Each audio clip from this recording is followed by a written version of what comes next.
Olá, pessoal!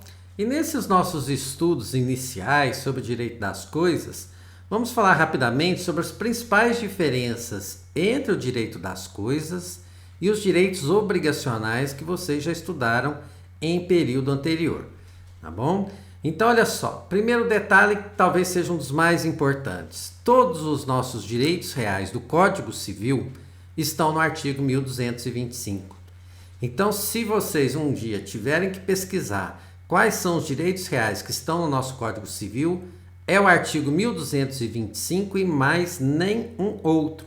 Propriedade, superfície, servidões, usufruto, uso, habitação, direito do promitente comprador do imóvel, penhor, hipoteca, anticrese, concessão de uso especial para fins de moradia, concessão do direito real de uso e o direito de laje. Diferentemente de obrigações. Obrigações estão espalhadas pelo Código Civil inteiro. Você tem obrigações desde a parte geral do direito civil até as sucessões, que é o último livro que nós temos em direito civil. Então, quando você passa em sucessões, obrigações de fazer inventário, obrigação de entregar os bens aos herdeiros, família tem obrigação de alimentos, obrigação de separação de patrimônio, né, no caso de um divórcio.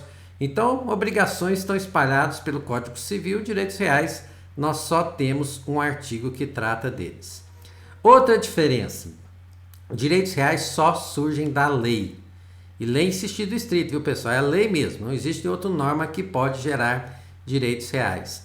Diferentemente das obrigações. As obrigações elas surgem da lei, mas também surgem da vontade, que são os contratos. Então tem aquelas obrigações que a gente voluntariamente assume, né?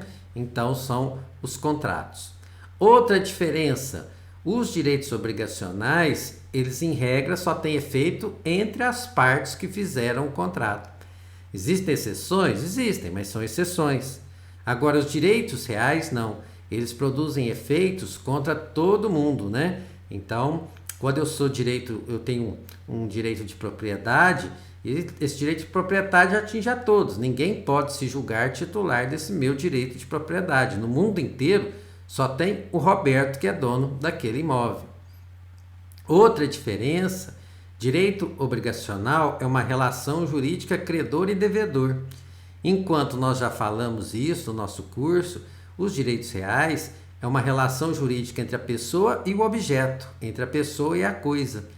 Então, é uma relação de uso, né? De como a pessoa vai usar a coisa que está sob o seu poder.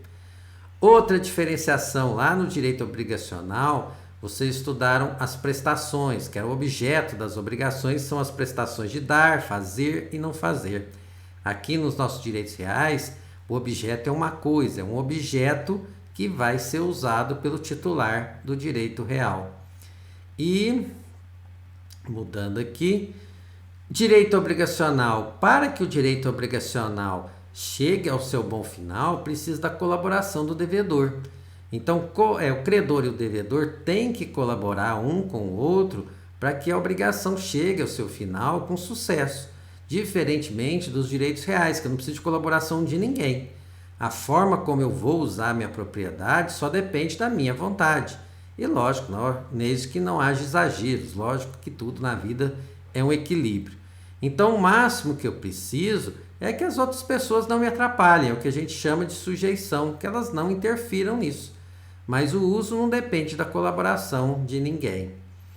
Continuando aqui então, deixa eu só mudar o nosso slide. Nos direitos obrigacionais, se tiver um descumprimento, a gente já estudou isso, né, em semestre passado. Aí tem a multa, perdas e danos, condenação em honorários, todas aquelas penalidades que vocês já estudaram, juros, juros de mora, juros compensatórios, juros remuneratórios, então todas aquelas figuras lá típicas dos direitos obrigacionais e dos direitos contratuais.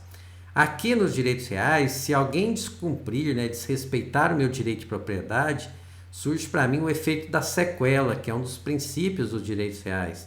Então é o meu direito de buscar o meu bem nas mãos de quem quer que esteja.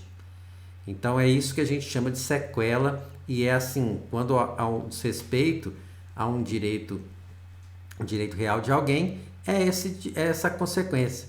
O titular, a pessoa que teve o seu direito violado, vai buscar o bem nas mãos de quem quer que seja.